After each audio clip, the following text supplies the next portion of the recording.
In every language and country and all Roman Catholic churches in the world, the first Eucharistic prayer is prayed in communion with the early saints. As the priest prays, he lists some of these holy men and women by name. Iube perferri per manus sancti angeli tui. The first mentioned are the Blessed Virgin Mary and her spouse, Saint Joseph, then 11 of the apostles and Saint Paul, followed by the first 5 popes, a bishop, a deacon, and 5 laymen. Unfortunately, there's little known about these first pontiffs. Today, though, we want to focus on one in particular, the third successor of Peter after Linus and Cletus, born in Rome, converted in the Holy Land, and martyred in Crimea.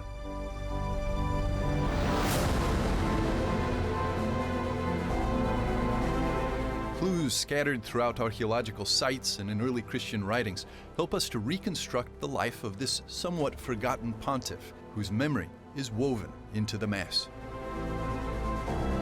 In this special episode, we'll discover the life of the Saint and Martyr, Pope Clement I, his life in Rome, his legacy, and his martyrdom in Crimea.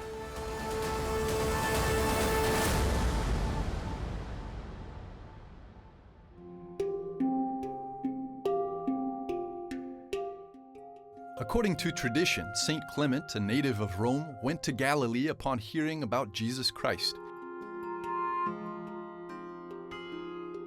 After many spiritually heroic deeds, Clement returned to Rome, where according to tradition he was ordained a bishop by the Apostle Peter himself. He subsequently became his third successor after Popes Linus and Cletus, assuming the Petrine ministry during a turbulent time in history. Some historians date the beginning of his pontificate to the year 88. The Vatican marks its start in the year 92. The Apostle Paul mentions Clement in his letter to the Philippians, chapter 4, referring to him among his co-workers, saying that Clement's name is written in the book of life. While in Rome, Clement wrote a letter to the Church of Corinth, which was included in some earlier editions of Holy Scripture. The letter was highly revered in the ancient church, so esteemed was it that it was included in the canon of New Testament books in the 5th century Codex Alexandrinus, immediately following the book of the Apocalypse. Clement's first letter to the Corinthians is undoubtedly authentic. There are many historical sources that confirm this, including Tertullian, Saint Irenaeus of Lyon, Origen, and Saint Jerome. In his epistle, St. Clement acts as a great peacemaker and guardian of apostolic tradition. The document shows the authority of the Roman Church and the Bishop of Rome over the other churches.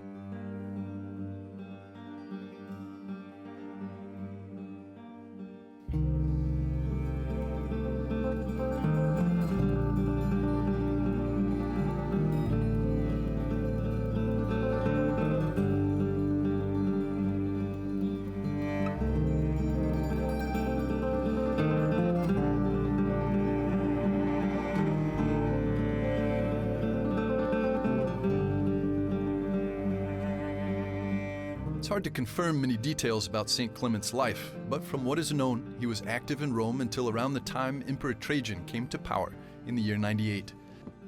St. Clement converted many Romans to Christianity, and not only Jews. His work was inconvenient to the emperor because the number of Christians was growing, and St. Clement refused to make sacrifices to the pagan gods. For this reason, the Emperor Trajan ordered St. Clement to be exiled to a prison in Chersonesus, present-day Sevastopol, in Crimea.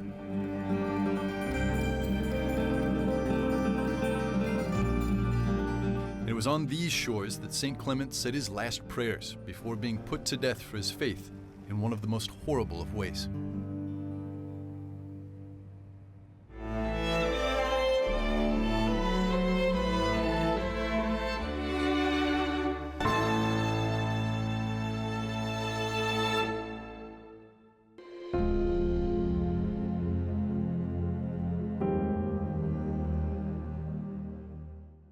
According to tradition, Pope Clement was exiled from Chersonesus to a place known now as the city of Increment.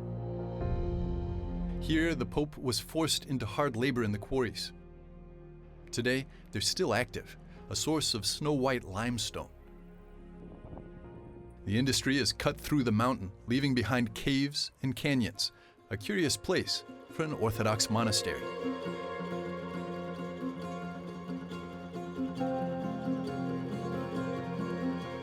Once a very large complex, it's now just a fraction of its previous size. A small monastery and several churches remain.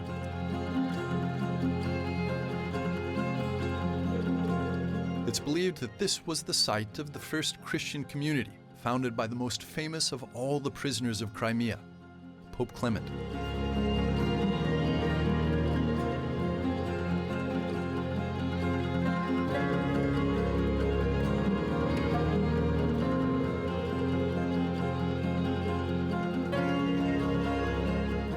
Crimea has always been a crossroads between east and west, north and south. It looks peaceful now, but it's always been a site of conflict. Genghis Khan's son led the Mongol hordes through this area in the 13th century. In 1475, the monastery was sacked and looted during the Ottoman invasion. Later, in 1783, it was retaken by the Russian Empire and restored. After a period of flourishing, the monastery was closed by Soviet authorities in 1931 and made into a museum. Part of the monastery was only rebuilt, just as Christianity itself in Crimea, after the fall of the Soviet Union in 1989.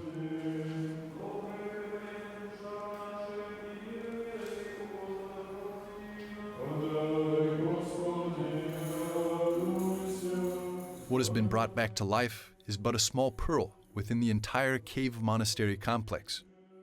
A small community of monks continue to pray and maintain the church's cave tradition here. Some monks try to live in ancient cells hewn from the rock, like this one, imitating the life of the Desert Fathers, and even perhaps living in similar conditions to those of St. Clement. Vadim Prokopenkov is a frequent visitor to the monastery, and this time he's brought his children. He often comes to venerate the relics of St. Clement that were brought here in 1994. He attributes his conversion to this saint. Prokopenkov is a scholar of historical sciences, an entrepreneur, and the head of the St. Clement Foundation, dedicated to keeping the Holy Pope's memory alive.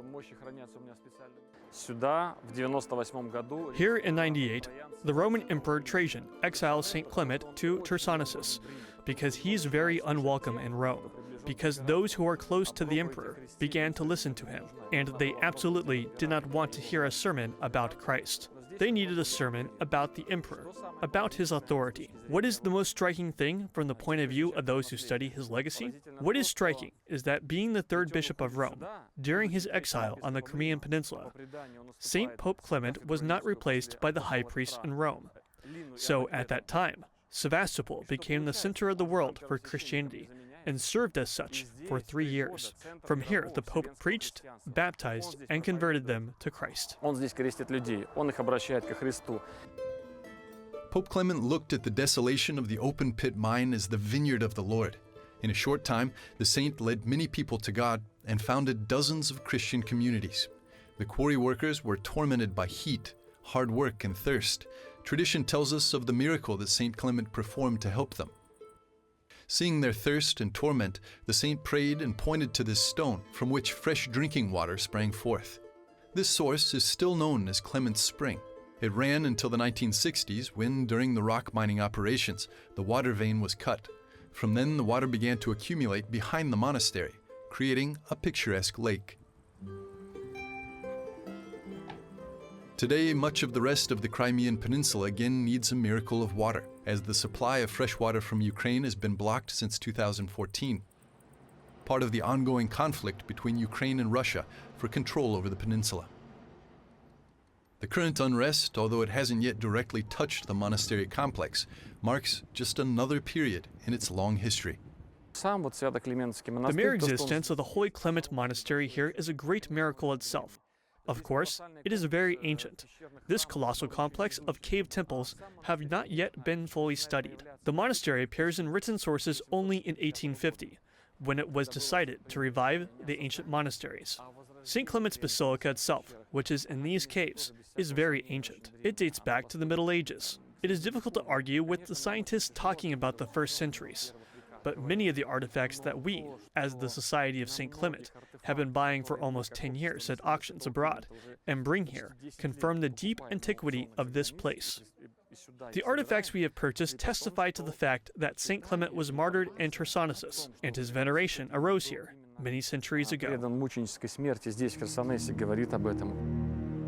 most holy place of the monastery is undoubtedly this chapel, where according to tradition, St. Clement himself cut the rock. From this chapel, then, the Christian faith burst forth throughout the Crimean Peninsula, which later, thanks to Prince Vladimir I, Christian king of Rus, and the brother saints Cyril and Methodius, spread to the entire Eastern Slavic region.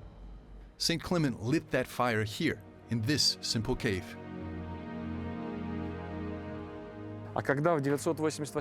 When, in 988, Prince Vladimir was baptized with his troops in Chersonesus, he took the icons from here and invited the priests from Chersonesus to Kiev and brought the relics of St. Clement and made it the main sanctuary. The question arises as to who was the first heavenly patron of the Rus, St. Clement.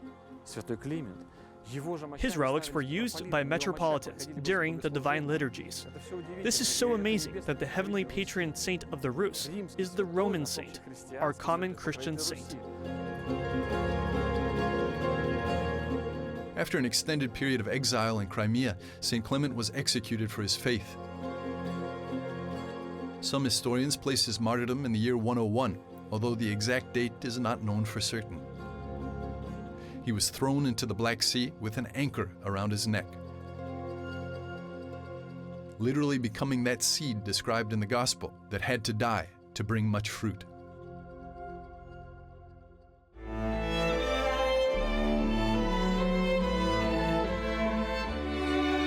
In a few moments, we'll be back with more on Vaticano.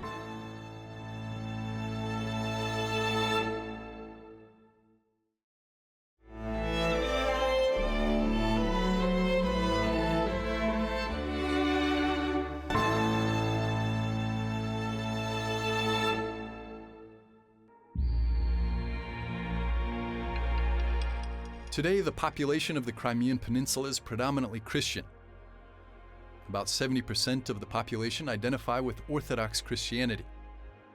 15% are Muslims of Crimean Tatar origin. And a tiny Catholic community makes up only about 1% of the population of 2 million people. For centuries, Christians of Roman and Byzantine rites have coexisted together on this land and venerated their common patron saint, Pope Clement.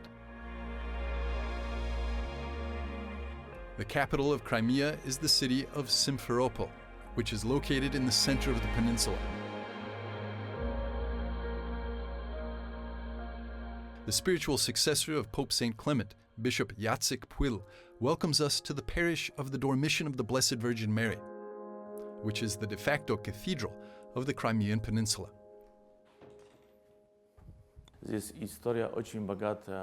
The history of Crimea is very rich. All major cities such as Sevastopol, Feodosia, Kerch were founded by Catholics of the Latin Rite. In the Middle Ages there were 17 parishes in Feodosia and they had their own bishop from Genoa. And then there were many Germans living there too. The Tsar once invited them to inhabit the steppes of Crimea. He gave land for free, so the whole villages came from the Czech Republic, Poland and Germany. There were many Germans, Poles and Czechs. After the Second World War, the Italians and Germans left. Now there are the descendants of the Polish and the Czech populations.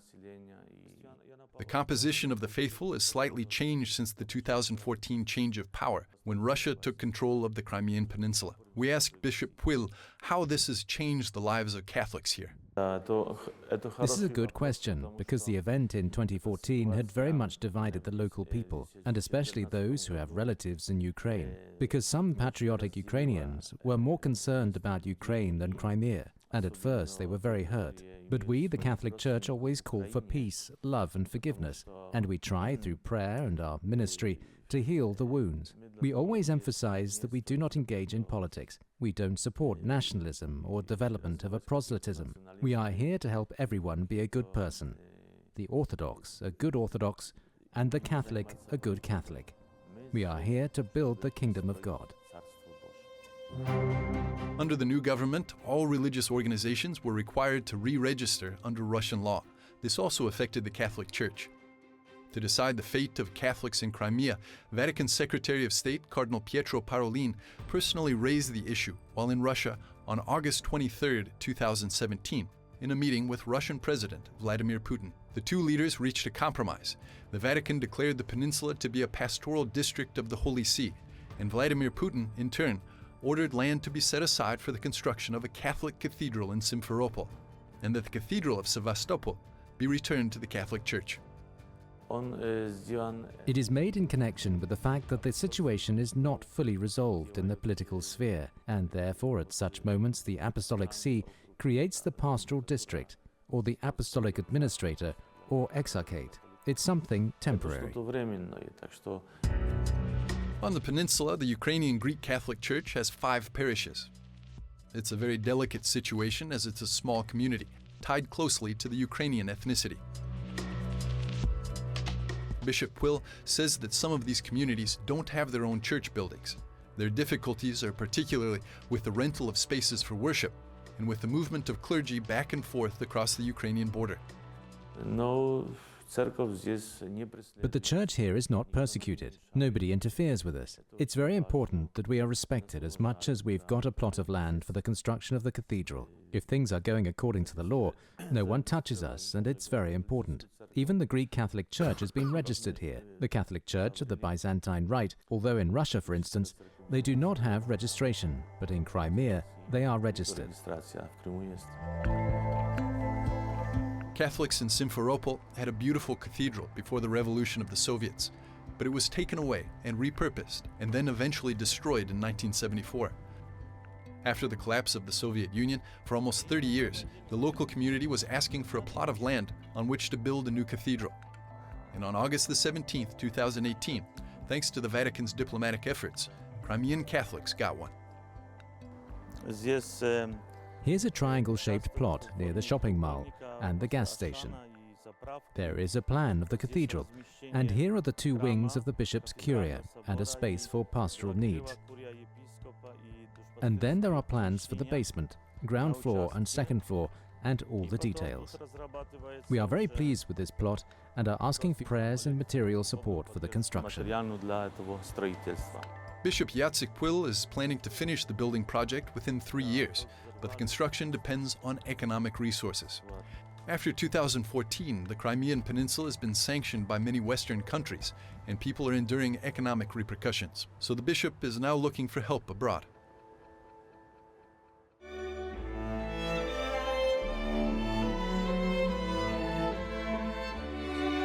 We'll be back after a short break with more on Vaticano.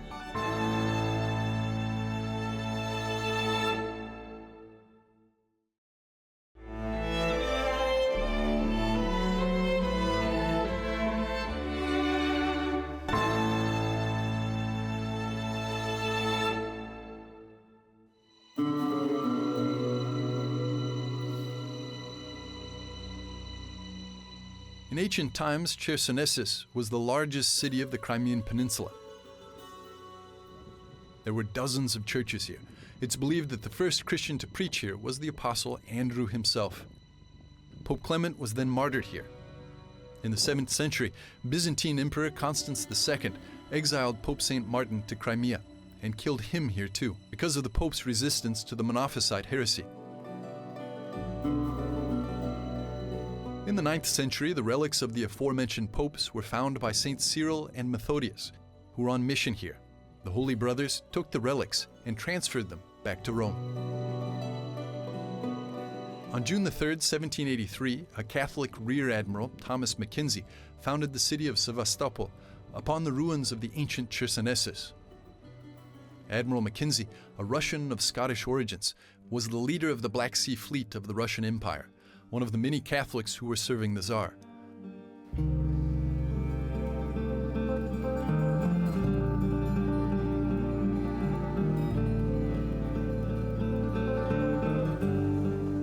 The Emperor Nicholas II gave permission to Catholics to build their church, and in 1911, the Cathedral of Pope St. Clement was completed and consecrated. The cathedral, though, followed the fate of its patron saint.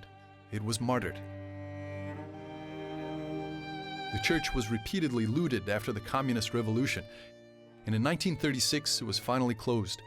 It was desecrated, turned into a cinema, and at the place of the altar, public toilets were installed. They were only closed in 2009. In 1997, a newly arrived parish priest, Father Leonid Tkachuk, purchased an apartment in front of the profaned cathedral in order to celebrate Mass as close as possible to it.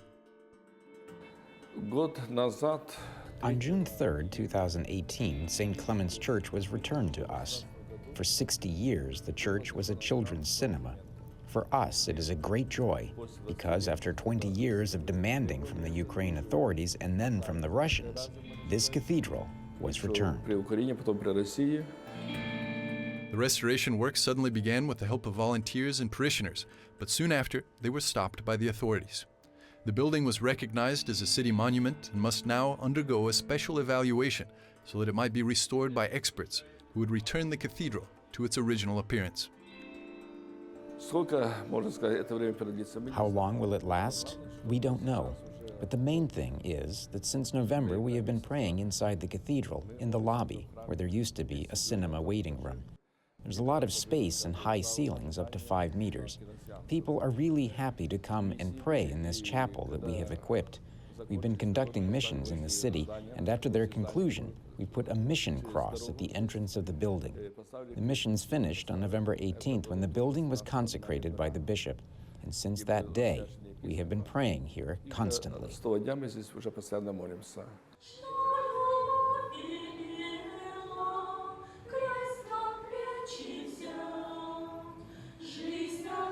The biggest difficulty is to be able to raise enough funds with the international sanctions still in place.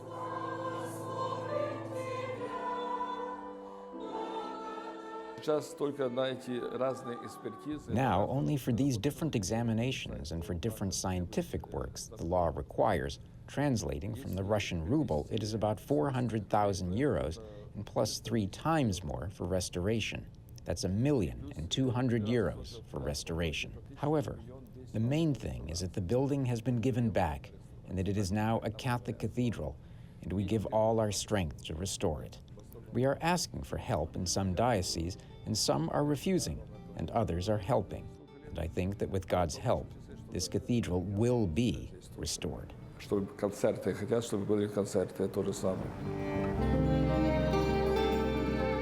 The examples of Saints Clement and Martin continue to inspire the hearts of Crimean Catholics who seek to carry on their legacy of Christianity, no matter what difficulties may come, with hope.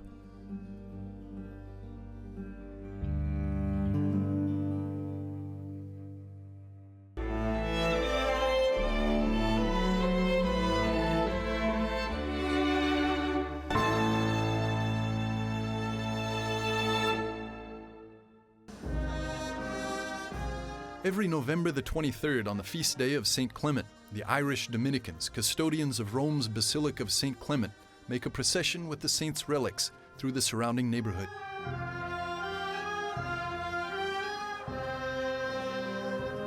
The procession recalls the transfer of the relics of St. Clement from Crimea to Rome by the brother saints Cyril and Methodius in the year 868.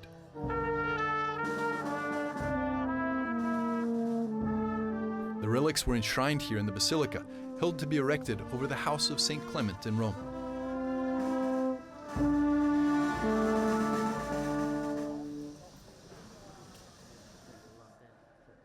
With St. Peter and St. Clement. On the other side, they balance it with St. Paul. Dr. Joan Barclay Lloyd is one of the most renowned scholars of St. Clement's Basilica. Dr. Barclay Lloyd explains that the church has 3 layers. On the first level, there are buildings from the 1st century, traditionally believed to be St. Clement's house in Rome. On the second level are the remains of the first basilica constructed in the late 4th or early 5th century, where some precious frescoes narrate the life of St. Clement in Crimea and in Rome. And on the third level is the current church, considered to be the finest example of medieval Roman basilicas. In the upper church, which was built in the 12th century, they made a beautiful mosaic. And on the right of the mosaic is in the apse arch and then also on the surrounding arch. And on the surrounding arch on the right, you see St. Peter sitting next to St. Clement. And they are named, so we know who they are. Clement is holding an anchor, and at his feet is a sea with a boat in it. And the suggestion has been made that that is the boat on which he was taken out into the Black Sea and was thrown into the sea with an anchor and drowned by the Romans as his martyrdom.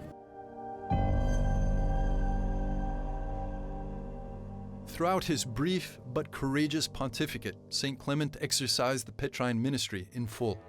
He taught the truth even at the expense of his own life. He corrected errors, as we know from his letter to the Church of Corinth, and he remains, even now, a sign of the visible union of the Church, recognized by Orthodox and Catholics alike.